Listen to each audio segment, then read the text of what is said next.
चला तर पावसाळा सुरू झाला ना, की भजी खाण्याची इच्छा ही आपोआपच होते. मग ती कुठलीही भजी असो, पालक भजी असो, बटाटा भजी असो, मूग डाळ भजी असो, की कांदा भजी असो.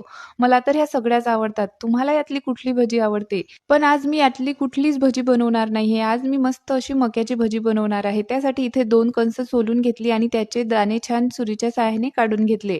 नंतर हे एका मोठ्या कटोऱ्यात काढले. त्यामध्ये थोडंसं लाल तिखट घातलं, हळद घातली आणि चवीपुरतं मीठ घातलं. नंतर त्यामध्ये थोडं-थोडं बेसन घालून हे छान आपल्याला मिक्स करून घ्यायचं आहे. बेसन यामध्ये छान मिक्स झालं ना, की मग थोडंसं कोरडं वाटलं तर मग पाणी घालायचं आणि छान याचं बॅटर बनवून घ्यायचं.